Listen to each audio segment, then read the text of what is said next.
Une nouvelle vidéo de présentation de Localprose. Il y en a déjà eu une sur ma chaîne, mais celle-ci, elle va faire office de référence pour la version stable publique qui est donc disponible depuis le 27 janvier. Et donc déjà, je tenais à remercier en introduction tous les bêta-testeurs, les auteurs qui ont participé à télécharger cette version bêta depuis plus d'un mois et demi maintenant. Je l'avais lancé, je crois, fin novembre, début décembre de mémoire. Et vous avez été quand même, on est plus d'une soixantaine, presque 70 à l'heure où je vous parle sur le Discord du projet, donc ça c'est cool. Il n'y a pas que des bêta-testeurs dessus, mais certains d'entre vous, peut-être qui verraient cette vidéo, je sais que vous avez testé le logiciel, vous m'avez fait vos retours, et grâce à vous, j'ai pu l'optimiser, l'améliorer, itérer pas mal de choses de mon côté, et vous proposer cette version, finalement, la première version publique, auquel tout le monde a accès aujourd'hui, avec des fonctionnalités que je n'avais pas prévues au départ, pour tout simplement vous proposer la meilleure expérience. Et c'est vrai que moi, dans mon coin, au départ, l'outil, je l'avais fait pour moi. Je me suis dit, en tant qu'écrivain, j'aimerais bien avoir un outil local quand même avec une IA. Et est-ce qu'on pourrait pas implémenter ça sur sa machine directement? C'est-à-dire qu'en gros, c'est mon PC, c'est directement mon processeur graphique et ma RAM qui vont travailler et qui vont me donner des réponses, qui vont m'aider à écrire sur des fonctionnalités que je pourrais mettre dans un logiciel et ensuite vous le proposer en tant qu'auteur, parce que si moi ça me plaît, moi ça m'est utile dans mon quotidien, peut-être que vous aussi, dans vos écrits, dans vos manuscrits, dans vos romans, ça peut vous apporter des choses. On va attaquer avec le vif du sujet. Je vais vous montrer à quoi ressemble Localprose aujourd'hui dans la première version, celle que vous pouvez télécharger dès maintenant sur le site. C'est parti. Et voici les amis, tada, la nouvelle version de Localprose en version publique. Donc c'est une application responsive que vous pouvez bien sûr adapter à votre écran. Vous pouvez la mettre en plein écran. Ici pour la lisibilité, je la laisse bien centrée sur la droite. Voilà un petit peu à quoi ça ressemble. Vous allez voir, bien sûr, le design change un peu par rapport à la version bêta, hein, tous ceux qui ont pu l'expérimenter déjà avant sa sortie publique. Vous avez ici un petit indicateur, bon là qui est prêt, il n'y a plus rien qui se passe parce que tout est déjà chargé en local chez moi. L'IA s'exécute bien sûr en local sur votre machine. La première fois, ça pourra prendre quelques minutes, plus ou moins en fonction de votre puissance de machine.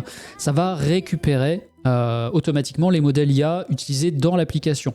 Modèle IA pour les actions IA, mais aussi pour la dictée vocale. Il y a un modèle de retranscription notamment local. Tout est en local, hein, ça restera sur votre machine, mais du coup, ces modèles ont besoin d'être récupérés. Et donc la première fois, comme ils ne sont pas dans le package initial, sinon ils seraient beaucoup trop lourds à télécharger la première fois, ils seront téléchargés. Les fois suivantes, chaque fois que vous réexécutez le logiciel, ça se déroulera sans ce temps d'attente, bien entendu. Vous avez ici sous vos yeux la version du logiciel avec la licence Pro. Licence Pro donc, qui est disponible en format abonnement mensuel ou annuel. Par défaut, vous allez être incité à créer un compte gratuit, hein, donc juste un email et un mot de passe, à conserver bien sûr en toute discrétion chez vous. Ça vous permet d'accéder au logiciel dans ses fonctionnalités dites gratuites. Vous avez, tout le monde, une période d'essai offerte de 7 jours. Donc ça veut dire que vous pouvez vous abonner pour avoir ce que je vais vous montrer aujourd'hui, hein, c'est-à-dire 100% des fonctionnalités sans débourser le moindre centime pendant 7 jours. Pendant 7 jours, vous faites tout ce que vous voulez avec le logiciel. Si ça ne vous plaît pas à l'issue, vous vous désabonnez avant les 7 jours et vous aurez payé 0. Vous permettre aussi d'évaluer sur votre PC si le logiciel tourne bien. De se dire, ok, là ça va, l'expérience est satisfaisante, l'IA est suffisamment rapide sur ma machine. Ou au contraire, j'ai une machine de l'an 40, j'ai rien contre l'an 40. Mais en informatique, ça va quand même assez vite. Et pour des raisons de configuration diverses et variées, ça pourrait être un peu plus lent et peut-être moins vous satisfaire. Et donc, vous allez vous dire, ok, bon, j'attendrai d'avoir un meilleur PC ou alors je préfère une autre solution. Libre à vous. Et en tout cas, vous avez 7 jours pour prendre en main le logiciel, l'expérimenter. Donc ça, c'est totalement gratuit. Il faut vous abonner. On va le voir, c'est dans la section Mon compte de l'application. Une fois que vous avez créé un compte, vous pouvez en 2 clics vous abonner et bénéficier donc de cette période d'essai. Là, ce que je vous montre, donc, c'est ce que vous aurez une fois que vous serez abonné avec cette période d'essai gratuite. Vous avez donc l'éditeur, vous avez un mode focus. C'est l'équivalent de cet éditeur, mais sans les distractions. Quand je dis distraction, c'est vous n'avez pas le chapitrage, vous n'avez pas toute la mise en forme, toutes les options là, des menus ne sont pas disponibles, notamment l'inspiration, la correction, etc. On va y revenir. Et donc c'est une version un peu plus épurée, centrée vraiment sur l'exercice de l'écriture, où là l'idée c'est d'enchaîner des sessions avec allez, je me mets dans ma bulle, j'écris 1000 mots, j'en ai pour 1 heure et je veux pas être dérangé. Je veux vraiment être dans une bulle d'écriture. Vous passez en mode focus et je trouve que ce mode, enfin je l'ai conçu pour moi, mais je pense qu'il vous plaira aussi. Je le trouve beaucoup plus immersif en tout cas. Donc je vous montrerai ça. On a ensuite la vue des personnages qui vous permet de gérer vos personnages. Donc ça c'est une grosse nouveauté, hein. C'est une grosse brique technique dans le logiciel qui n'était pas là pendant la bêta. Vous pouvez créer des fiches personnages, vous pouvez créer des tags associés les tags à un ou plusieurs personnages. Et automatiquement en fonction des personnages, là on le voit d'ailleurs déjà ici, vous voyez, en gras ça me met le nom de mes personnages dont la fiche est déjà créée, et ça va vous permettre sur un clic droit d'aller directement ici accéder à la fiche pour l'éditer, pour travailler dessus. Je vais vous remontrer à quoi ça ressemble par la suite. Mais donc ça c'est une liaison automatique, hein, typiquement là vous voyez j'ai un personnage qui s'appelle Antea. Je vais réécrire Antea, je l'ai supprimé. Et dès que hop, je sors de l'édition, automatiquement il reconnaît qu'il y a une liaison avec un personnage. Et il me propose la fiche. Donc ça, c'est complètement nouveau. Et c'est intéressant parce que si vous êtes côté écriture, vous pouvez vous dire, ok, j'ai créé des fiches personnages, comme ça, je peux les éditer en un clic d'ici. Je suis pas obligé d'aller dans la vue personnage et tout. Bon, vous allez voir, c'est quand même assez simple, mais ça peut vous faire gagner un peu de temps. Et puis très rapidement, vous indiquez aussi que peut-être vous allez avoir des personnages. Ah mince, là, il n'est pas surligné. En fait, j'ai pas de fiche qui correspond. Donc je vais peut-être aller créer la fiche ou y penser pour la suite.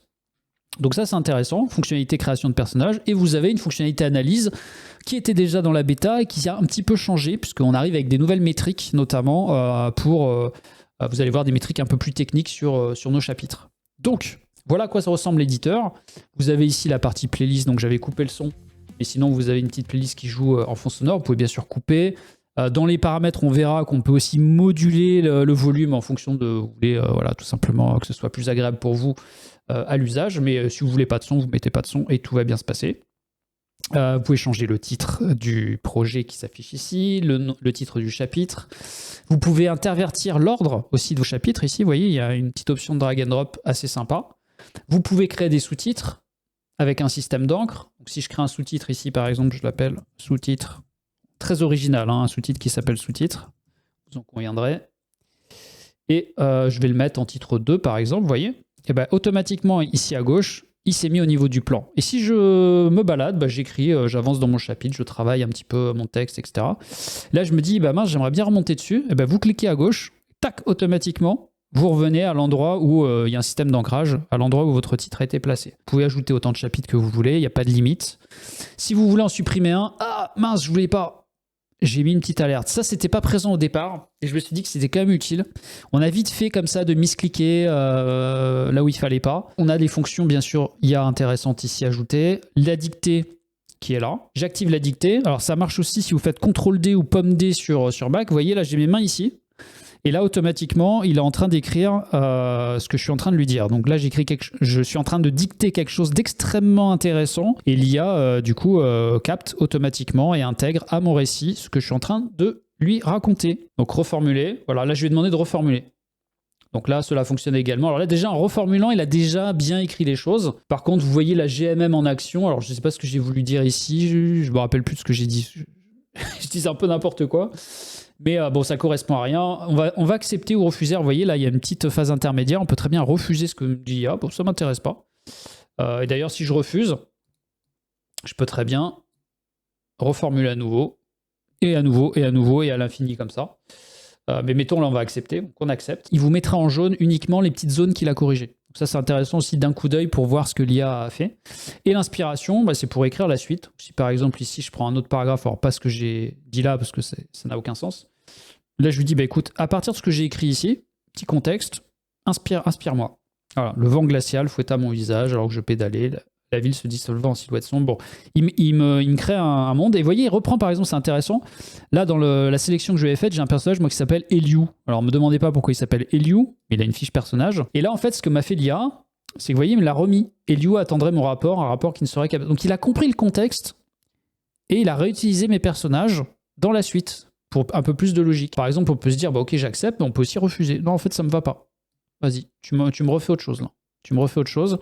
Cette inspiration-là, non, j'aime pas trop l'idée. Voilà. Et donc là, c'est l'avantage de l'IA locale. Vous voyez, là, il m'a fait quelque chose de complètement différent. Il me fait même parler, son visage marqué par la fatigue, la résignation, ne trahit rien. Alors tu as des nouvelles, demande-t-il d'une voix rock. Voilà. Et à l'infini. Vous pouvez comme ça refuser, accepter. Et là, vous voyez, Eliu, automatiquement, il est détecté parce qu'il a une fiche personnage. Donc tout ça fonctionne en synergie. Vous pouvez mixer, bien sûr. Là, je vous laisse faire. C'est à vous d'explorer et de tester un peu tout ce que vous pouvez faire à ce niveau-là. Mais c'est sans limite, puisque c'est votre machine qui travaille. Et donc, là, par exemple, une fois que vous êtes abonné et que vous êtes pro, vous payez un forfait mensuel fixe ou annuel. Vous n'allez pas payer plus cher parce que vous utilisez 10 fois l'IA avec ces options-là, ou si vous les utilisez 200 fois, 2000 fois, 10 000 fois, bref, ça ne vous coûte pas plus cher. Donc voilà la partie éditeur. La partie focus, rapidement, vous voyez, c'est un peu un dark mode finalement en quelque sorte. Vous n'avez plus les chapitres, vous n'avez plus la mise en forme. Vous pouvez, la dictée fonctionne ici, toujours pareil, CTRL-D, je ne vais pas vous le montrer à nouveau, mais vous pouvez aussi dicter. Et ici, vous pouvez écrire donc. Alors vous voyez, il y a un léger surligné, j'ai essayé de faire ça bien, qui met en évidence la ligne qui est en train d'être éditée. Je trouvais ça plutôt agréable. C'est fin, je trouve, et puis c'est pas trop agressif pour l'œil. Donc vous pouvez vous balader, et à mesure, vous voyez que ça déroule un petit peu. Alors, j'ai pas le nom du mode, mais vous voyez, c'est un petit côté comme ça, colonne, finalement, écriture en colonne. Vous pouvez changer la largeur de la colonne aussi, hein, on va le voir dans les paramètres. Vous avez le nombre de mots, donc là on est à 0 parce qu'on vient de commencer le mode focus, mais si vous commencez à écrire, ici j'écris, et à la dictée ça marche aussi, vous avez le compteur qui augmente, qui va aller, alors pareil, l'objectif de mots vous le mettez dans vos paramètres si vous le souhaitez, c'est totalement arbitraire, hein, c'est à vous de, si vous vous dites, je sais pas, tous les jours je veux écrire 1 heure, 1000 mots, c'est ça ma routine d'écriture, et bien vous paramétrez ça dans les paramètres de l'application et automatiquement ici vous allez avoir la gestion. Vous avez le Pomodoro aussi qui s'enclenche automatiquement. Donc là il n'y a pas de son parce que j'ai coupé les sons de l'application. Mais si on remet ça normalement, attendez, je mets en pause, on relance. Voilà. Vous devez entendre normalement le petit go de démarrage avec les petits tambours. Et là, vous rentrez dans un mode où vous avez un temps de travail, vous voyez, qui décompte. Alors là, je crois que c'est du 25-5 minutes. Donc, c'est-à-dire 5 minutes de pause, 25 minutes d'écriture. Et vous avez juste... Alors, c'est pareil, c'est pas très intrusif. Hein, c'est pas un gros truc qui clignote, etc. Je voulais que ce soit assez discret. Je vais recouper la musique. Je voulais que ce soit assez discret. Ça vous permet, comme ça, il y aura une petite alarme à la fin, une petite alerte qui n'est pas non plus trop violente pour les oreilles. Ça vous permet, comme ça, de faire vos sessions quand vous le souhaitez, et vous réinitialisez bien sûr. Le fond, vous vous amusez, je vais mettre plutôt un fond de château, je veux que ce soit un peu plus sympa, en termes de couleurs, je vais mettre un peu plus de... Voilà. Donc ça, c'est le mode sans distraction, mode focus. On quitte. Finalement, c'est une autre vue de l'éditeur, hein. Il n'y a pas de fonction supplémentaire. Attendez, je vais remettre ça là, voilà. Par contre, la grosse nouveauté, les amis, c'est ça, les personnages. Donc, les personnages, déjà, premièrement, on peut y accéder là. Risa, tiens, je vais éditer la fiche ici. Ok. Tiens, il a une drôle de tête, lui. Je le connais. Alors, on va aller sur un autre. Antea. Voilà. La femme au pull. L'ermite, comme l'archétype l'indique. Il y a une fiche d'identité sur la droite. À gauche, ses caractéristiques principales. Donc, le nom, le rôle narratif, l'avatar, l'archétype et éventuellement des tags. Par exemple, les tags, j'en ai créé quelques-uns. Par exemple, elle, c'est Team Gentil. Et elle fait partie de la résistance. Je raconte n'importe quoi, mais voilà. Donc ça crée les tags, ça les met ici. Et ce qui est intéressant, c'est que si vous êtes dessus, donc là on ne le voit pas. Tenez, je peux le faire d'ici. Donc je vais éditer le tag Team Gentil. Et je vais dire que Acteia, qui est un autre de mes personnages, et Kali sont aussi des Team Gentils. Donc je les coche ici. Je fais enregistrer. Je quitte.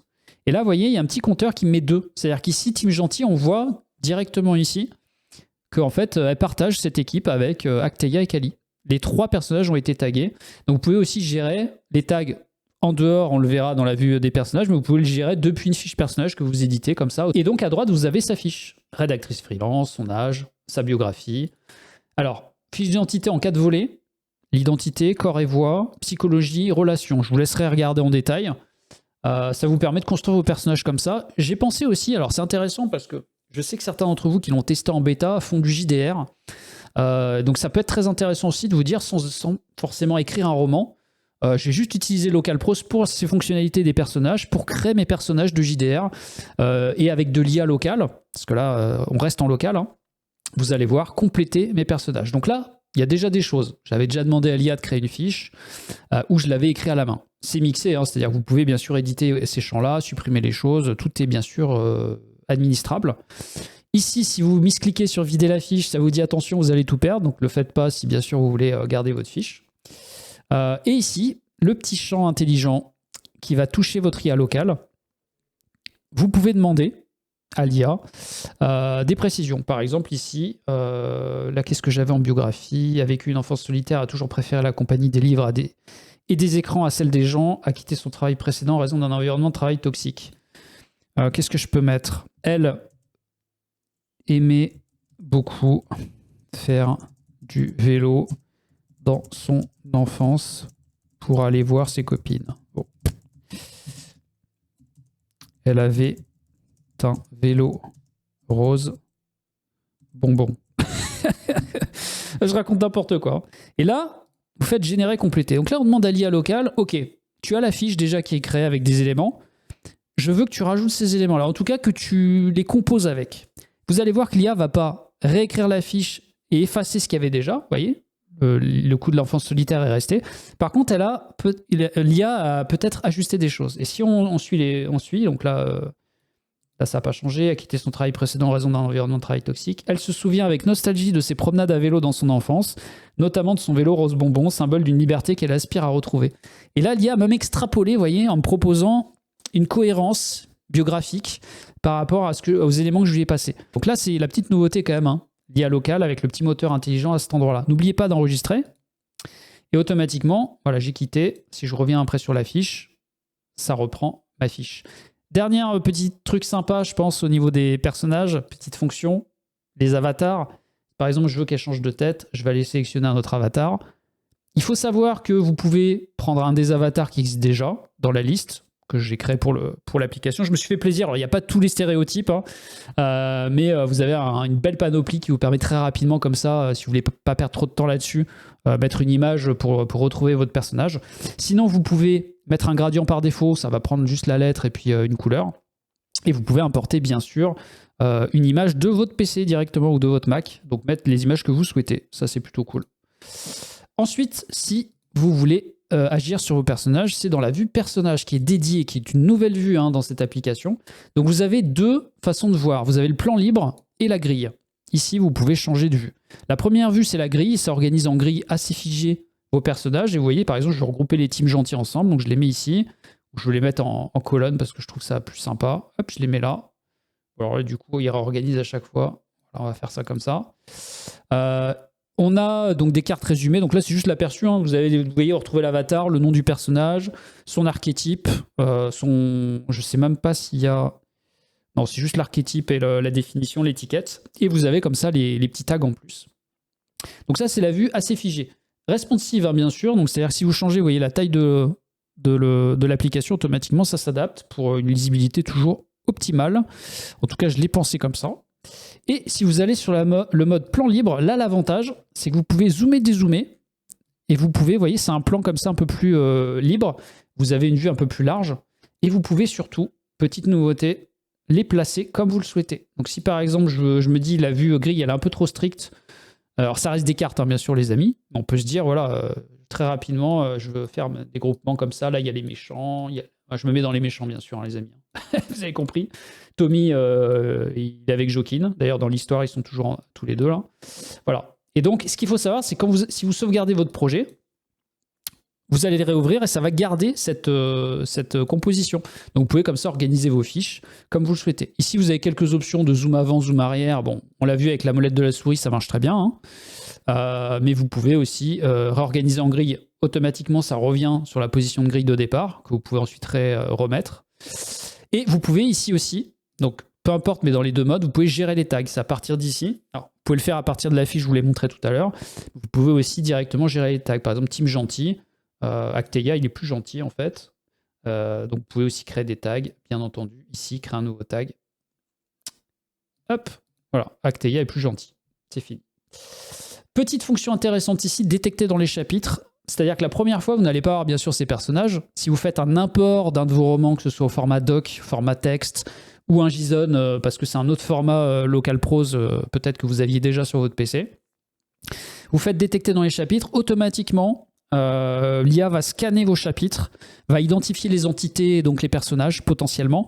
Ça peut vous mettre des erreurs, parce que ça va peut-être récupérer des noms de lieux ou des noms inventés comme personnages. Alors, vous vous dites, non, mais c'est pas un personnage... Bon, si c'est que ça, c'est pas grave, vous pouvez ensuite derrière, vous voyez, les supprimer. directement ici. Là, par exemple, si je supprime un personnage, bon, ça me demande une confirmation. Hop, je supprime mon perso. Pas de souci là-dessus.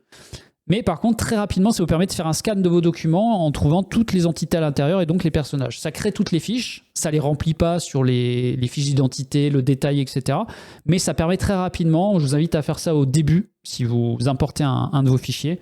Ça permet de créer en tout cas les bases nécessaires pour travailler ensuite vos personnages avec des fiches plus complètes. Créer une fiche ici, voilà, par défaut, c'est ça. Vous avez une fiche vide et là, vous faites ce que vous voulez, vous créez votre fiche. Et on peut tout supprimer. Alors là, si vous faites ça, je vous ai mis une confirmation quand même. Bien sûr, ça réinitialise tout, y compris la suppression de tous vos personnages. Ça, c'est si vous avez envie de tout refaire de zéro. Dernière vue, qui était déjà là sur la phase de bêta, mais qui a un peu changé, c'est la vue analyse. Alors, la vue analyse, on a toujours le résumé du chapitre. Donc, chaque chapitre va être résumé suivant un nombre de mots qu'on définit dans les paramètres. Les moments clés, pareil, nombre de moments clés, ça varie, je crois, entre 1 et 6 ou 1 et 7. À voir, on va le vérifier ensemble. Et petite nouveauté, c'est cette petite ligne-là. Je ne sais pas si vous allez bien le voir sur la vidéo. Ça vous donne le nombre de mots du chapitre, ce sont les métriques. Le temps de lecture estimé du chapitre. Ça, je pense que ça peut être intéressant quand vous voulez. Surtout, vous voyez, là, par exemple, j'ai plusieurs chapitres. Alors, si je fais des analyses, je vais les annuler parce que les métriques sont calculées très rapidement.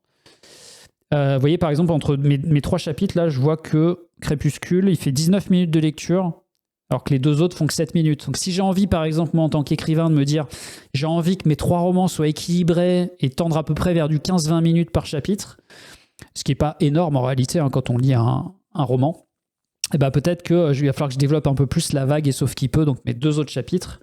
Parce que d'ailleurs, en nombre de mots, c'est ça, il faut à peu près un tiers de moins. Alors, comment estimer le temps de lecture? C'est estimé sur une base de 200... Je l'ai mis en commentaire pour que vous ayez toutes les infos, mais c'est estimé sur une base de 250 mots par minute, qui est à peu près la moyenne, on va dire, admise.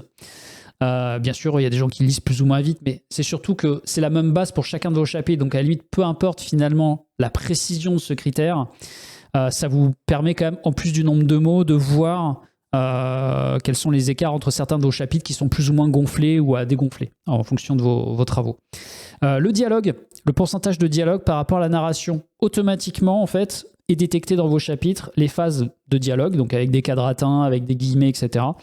ou les phases de description. Et donc ça vous permet de voir que par exemple ici, vous voyez, j'ai que 6% de dialogue dans Crépuscule. Donc c'est plutôt un chapitre très descriptif, alors que les 2 autres, je suis à 33-34%. Donc c'est quand même des chapitres où ça parle beaucoup. Alors est-ce que c'est une volonté de ma part ou est-ce que c'est à l'analyse que je me dis effectivement c'est un peu étrange de changer de façon de présenter une histoire, de passer de quelque chose qui est très très narré sur de la description à quelque chose qui est beaucoup plus parlé en fait et dans l'interaction entre personnages, ou est-ce que j'ai envie de lisser ça un peu davantage? Bon, ça vous donne, vous voyez, des métriques un peu plus macro. Et le dernier, c'est la moyenne de mots par phrase. Pareil, pour vous donner une idée un peu de la rythmique. Est-ce qu'on est vraiment dans la description ou dans quelque chose de plus action? C'est un indicateur comme un autre, mais je pense que c'est intéressant. Ça, c'est les petites nouveautés qui n'étaient pas dans la phase de bêta. Donc vous avez ces 3 éléments pour l'analyse. On va aller très vite. Bon, la partie à propos, ça vous dit juste ça. Donc vous avez un lien vers le Discord. Juste, mais quand même intéressant, si vous voulez rejoindre la communauté des auteurs augmentée. L'idée, c'est qu'à la fois, c'est une communauté, donc on peut bien sûr échanger sur nos écrits, nos travaux en cours, les astuces autour de Local Prose, mais c'est surtout que ça fait aussi office de support. Donc si vous avez le moindre problème, le moindre bug avec cette application, des questions peut-être même sans forcément avoir de bug, qui va corriger, qui va être en support, c'est moi. Voilà, moi en tant que développeur indépendant, qui a accès à vos tickets, qui pourra aussi vous répondre en direct. Les exports. Vous pouvez exporter en docx, pour Word, en PDF, petite nouveauté, parce que le PDF n'était pas du tout un format qui était dans la bêta, en TXT, donc ça va vous faire un fichier texte très basique, donc ça c'est aussi intéressant si vous voulez par exemple retravailler un texte qui n'est pas trop balisé, on va dire, et tagué pour, je ne sais pas, le mettre en format ailleurs, si vous voulez utiliser Local Prose peut-être pour un état intermédiaire de vos écrits. Et l'ePub, petite nouveauté aussi, disponible uniquement sur abonnement. Mais là, ça vous permet de générer directement un format e-book que vous pouvez ensuite déjà publier. Ça va créer un e-book standard avec un sommaire, avec vos chapitres, etc., la table des matières. Donc ça, c'est plutôt pas mal, je trouve. J'ai mis ça en place parce que je pense que c'est utile pour tous ceux qui font notamment de l'auto-édition. Mon compte, ça, très important, cette partie-là. Alors, je vais revenir un petit peu plus en détail parce que... Attendez, est-ce que je peux ouvrir ça? Ça va me permettre de vous reparler de l'abonnement aussi, de ce qu'il y a dedans exactement. Vous gérez votre abonnement ici, je ne vais pas cliquer parce que là, ça va basculer sur Stripe, qui est mon partenaire donc de... j'ai pas indiqué ici, mais qui est mon partenaire de paiement, c'est dans les CGV, hein, c'est via Stripe que vous allez pouvoir souscrire l'abonnement, gérer l'abonnement, tout est externalisé chez eux, donc c'est carré, hein, c'est reconnu et c'est labellisé, il n'y a aucun souci. Donc là j'ai une licence pro et j'ai un Mac, qui est en fait mon Mac de développement, mais qui m'a permis aussi de tester l'application sur Mac, et j'ai mon PC actuel, vous voyez, c'est indiqué, qui tourne sur Windows 10. Vous avez donc ces deux appareils, vous pouvez à tout moment supprimer une déconnexion pour en créer un autre. Cas concret, vous changez de PC. J'ai eu le cas d'ailleurs récemment, quelqu'un m'a contacté pendant la bêta en me disant j'ai réinstallé sur un nouveau PC, etc. Donc là, l'idée, c'est vous pouvez comme ça jouer pour avoir en permanence que 2 connexions max. La plupart d'entre vous, vous n'aurez qu'un PC, je pense. Mais dans certains cas, et je pense notamment aux auteurs qui sont nomades, c'est-à-dire vous avez un bureau fixe chez vous, vous écrivez voilà, comme là, hein, dans un environnement de travail. Et puis, de temps en temps, vous prenez votre PC sous le bras parce que vous avez un PC portable. Et vous n'allez pas payer 2 abonnements pour ça, bien entendu. Vous avez le même abonnement, vous allez avoir 2 machines. Donc, il y a une tolérance à 2 appareils. Pas 3, c'est 2, hein, c'est la licence actuelle. Mais ça permet quand même comme ça une certaine souplesse dans l'usage que vous allez avoir de LocalProse. Je vais vous montrer ce que ça donne. Voilà. Je désactive mon Windows. Donc là, je suis toujours branché parce que je suis dans ma session. Ce qu'il faut savoir, c'est que là, je suis toujours abonné. Donc si je quitte l'application et que je reviens, automatiquement l'appareil sera réidentifié, ça se fait tout seul, hein. Il n'y a pas besoin à chaque fois de faire une manip particulière. Là, pourquoi je vous montre ça? Parce que c'est la vue que vous allez avoir, vous, à la création du logiciel. Donc ça me permet de vous montrer ça. Voilà, vous allez avoir ça quand vous allez créer votre compte. Donc vous voyez que vous êtes en mode gratuit actif, vous avez un essai de 7 jours offert. Toutes les fonctions, vous pouvez créer des chapitres, vous pouvez, voilà, je ne vais pas y revenir, vous pouvez bien sûr faire tout ce que je vous ai montré, mais vous n'avez pas les fonctions IA, vous n'avez pas la dictée, vous n'avez pas les personnages notamment, et vous n'avez pas l'analyse, forcément. Par contre, vous avez le mode focus. Vous pouvez très bien utiliser quand même en mode gratuit l'éditeur de texte pour créer vos chapitres, commencer à mettre du texte, écrire, utiliser le Pomodoro, etc., etc. Tout ça, ça fonctionne.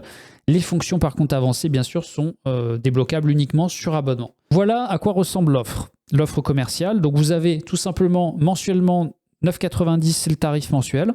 7 jours offerts, et en annuel 99 € qui correspond en fait, comme vous pouvez faire le calcul, à 10 fois un mois en fait, donc vous avez l'équivalent de 2 mois offerts si vous souscrivez à cet abonnement annuel. Dans tous les cas, l'idée, hein, je le rappelle ici, c'est de pouvoir, pendant les 7 jours offerts, vous allez de toute façon payer 0, tester tout le logiciel sans aucune limite et vraiment vous assurer que ça fonctionne bien sur votre machine, sur votre Mac, sur votre PC. Donc là, je suis abonné, je peux gérer mon abonnement dans Stripe directement ici à partir de ce bouton. Une fois que vous êtes abonné, vous pourrez changer de formule, revenir en arrière, annuler. Vous faites tout ici. Et là, je vais vous montrer du coup précisément, comme on a pu le voir sur toutes les fonctions, mais ce que vous allez avoir avec la formule Pro. Donc l'édition de texte, projet, chapitre illimité, ça c'est dans les 2 versions. Le mode focus, il est présent partout, sans aucune limite, mise à part la dictée vocale, on l'a vu. Importer des documents, exporter des documents, ça fonctionne. Il y a juste l'export EPUB qui est réservé effectivement aux fonctions pro. Tout ce qui est IA dans l'éditeur, donc correction, reformulation, inspiration pour la suite de l'histoire, c'est effectivement pour les abonnés pro. La création des personnages également, l'analyse narrative des chapitres, la dictée vocale, je vous en ai parlé. Les réglages du moteur IA aussi, en fait, ça va avec les fonctions qui sont limitées de toute façon et qui sont réservées aux pros. Et voilà, le soutien financier, bien sûr, puisque effectivement, vous soutenez un développeur indépendant. Et la confidentialité de vos écrits qui, elle, n'est pas négociable, que ce soit en gratuit ou pro. Vous êtes logé à la même enseigne. Tout ce qui est écrit dans LocalProse reste dans LocalProse, sur votre machine en tout cas. Sauf si vous décidez d'en faire autre chose, mais en tout cas, c'est pas aspiré, utilisé pour entraîner des modèles ou autre. Ça reste chez vous, c'est l'IA local et c'est du coup illimité. C'est-à-dire que si vous avez une fonction dans le logiciel, en tant qu'abonné, hein, eh bien, vous pouvez l'utiliser 5 fois, 10 fois, 10 000 fois. Ça ne vous coûte pas plus cher. Voilà, les amis. Dernier point que je voulais vous montrer, les paramètres, puisque c'est ici que vous pourrez gérer tout ce qu'on a vu au préalable. Alors, à droite, vous avez le mode focus. Donc ici, c'est la gestion de, vous voyez, la largeur de colonne, l'interlignage. Est-ce que le texte est plus ou moins sombre, les caractéristiques du Pomodoro, le nombre de mots, l'opacité du fond et le petit fond qui va bien. Le volume de la musique, c'est ici que ça se passe. Alors, je peux décider effectivement de jouer sur mon volume ici. Et à gauche, alors ça c'est les petites nouveautés. Alors la dictée vocale déjà ici, par défaut vous avez le modèle de base qui capte plutôt bien au niveau de la voix. Si vraiment vous avez une machine qui peine un peu, vous pouvez récupérer un modèle dit Tiny, donc plus rapide, un peu moins précis, mais qui va peut-être fonctionner. Donc si à un moment donné la dictée a du mal chez vous, je vous invite à tester ce mode. Et ici très important, donc là je vous laisserai lire, je vous ai mis des détails sur comment choisir les modèles. Vous pouvez ajuster par rapport aux performances de votre machine, notamment est-ce que vous avez une carte graphique dédiée, est-ce que vous êtes sur PC ou Mac, est-ce que vous avez 8 Go, 16 Go, 32 voire plus de RAM, est-ce que vous avez une carte graphique donc dédiée, donc avec plus ou moins de RAM aussi. Je vous ai mis une petite notice que vous pouvez dérouler en dessous qui vous explique en gros quoi choisir en fonction de votre cas de figure. Dites-vous que la plupart des PC modernes aujourd'hui ou qui sont assez récents, vous pourrez mettre tout au max sans aucun souci. Moi par exemple, vous voyez là je suis sur PC, j'ai une 4070 Ti en carte graphique, donc RTX, Nvidia. J'ai 64 Go de RAM, donc je suis quand même bien loti. Mais du coup, ma carte graphique, elle est que de 12 Go. Là, vous voyez, je suis même pas sur le plus fort. C'est-à-dire, par défaut, vous avez... Ça, c'est les modèles qui tournent derrière toutes les fonctions que je vous ai montrées. Je suis en 4B. Plus un modèle a de paramètres, plus effectivement il est fin, il est complexe, il peut faire des opérations complexes et donc vous donner un résultat aussi plus précis. Bon, en fait ici j'aurais dû mettre le 12 mais c'est parce que j'avais pris la config par défaut. Mais par défaut il tourne en 4, c'est plus rapide aussi. C'est ça qu'il faut savoir, c'est que plus vous allez avoir un modèle lourd, plus forcément il va falloir une machine puissante pour que ça tourne bien. Sur mon MacBook Air par exemple, le 12 chez moi il est beaucoup trop lent. Donc je suis obligé de passer en 4. Donc c'est intéressant parce que j'ai les deux configs moi, en fait chez moi. J'ai un Mac qui est en 4 standard 8 ici. Et mon PC, là, RTX 4070 Ti, il est en 12. Dites-vous que si vous avez plus que ça, notamment les nouveaux modèles 5000, 5060, 70, 80, 90, bon là c'est la Rolls-Royce des modèles graphiques. Mettez tout à fond, il n'y aura aucun souci, ça va même être très très rapide. Et là le profil matériel, pareil, ça permet d'ajuster ce qu'on appelle la fenêtre de contexte, donc c'est un peu technique. Par défaut c'est bien réglé sur du standard, ça marche très bien. Si vous avez, suivez mes conseils à ce niveau-là, quand je vous donne les petites infos. Si parfois les résultats sont un peu capricieux, c'est un peu lent dans certains cas quand il analyse vos chapitres, etc. Notamment là ça va jouer surtout sur la partie analyse. Vous pouvez baisser, passer en écho et tester. Voilà. Est-ce que le résultat est satisfaisant et c'est plus rapide pour vous, laissez en écho. Si par contre vous êtes sur des grosses configs, vous passez en max et là ça ira, ça vous donnera aussi des résultats encore plus pertinents. Ici vous pouvez ensuite ajuster le nombre de mots de l'inspiration. Par défaut c'est sur 70 mais vous pouvez aller jusqu'à 200. Donc ça c'est ce qui est créé par l'IA. Pour le bouton inspiration IA. Les résumés par chapitre, pareil, on peut monter. Alors je suis pas allé trop loin parce qu'au-delà en fait, pour un résumé, c'est plus vraiment un résumé. Et si vous mettez tester, mais si vous mettez trop, en fonction de ce que vous écrivez dans vos chapitres, admettons par exemple dans un de mes chapitres, j'ai écrit qu'un paragraphe et je lui dis fais-moi un résumé de 200 mots. Il n'aura pas assez de mots ou alors, et donc en fait il va se répéter, il va me dire des trucs pas pertinents, voire il va inventer des choses. Donc c'est pour ça que adaptez bien la longueur aussi à ce que vous attendez en termes de résumé par rapport à ce que vous avez écrit et vous pouvez jouer là-dessus. Donc vous pouvez aussi dire je veux pas que tu génères des résumés, je veux pas que tu génères des moments clés. Bon, vous pouvez ici mettre ce que vous voulez ici. Et le nombre de moments clés par chapitre, vous pouvez l'ajuster entre 1 et 6. On a fait le tour, je crois, les amis. On a fait le tour. Je vous ai tout montré. Donc vous avez quelques raccourcis clavier aussi qui sont indiqués sur Mac dans les menus. Parce que ici, vous avez le menu, là, vous voyez le menu Windows. Mais ce qu'il faut savoir, c'est que le menu Mac, je l'ai intégré directement à l'OS. Donc vous n'avez pas le menu ici, mais vous avez le menu directement dans la barre au niveau des applications. Donc n'hésitez pas en tout cas à explorer tout ça les amis, j'espère que ça vous plaira. Cette vidéo donc va faire référence parce que ça me permettra de la relier un peu partout pour tous ceux qui souhaitent découvrir en tout cas Localprose, qui en ont peut-être entendu parler, qui se disent à quoi ressemble l'application. Voilà à quoi elle ressemble, je vous l'ai montré aujourd'hui. C'est la V1, il y aura des évolutions, n'hésitez pas à me dire aussi en commentaire ici ou sur Discord les évolutions que vous aimeriez voir, parce que moi je suis toujours preneur de vos retours d'expérience, même si on est sorti de la phase de bêta. Vous pouvez avoir des idées et peut-être que, et probablement même des très bonnes idées que je n'ai pas encore eues aujourd'hui. Donc n'hésitez pas, les amis, à partager tout ça. Je vous dis à très vite sur Localprose. Vous faites désormais partie des auteurs augmentés. Et à ce titre, prenez soin de vous, courage à tous, écrivez bien. bonne écriture de vos romans et faites-moi signe dès que vous éditez quelque chose, ça m'intéresse de savoir un peu ce que vous avez réussi à produire avec cet atelier d'écriture locale. Des bises, à très vite. Ciao.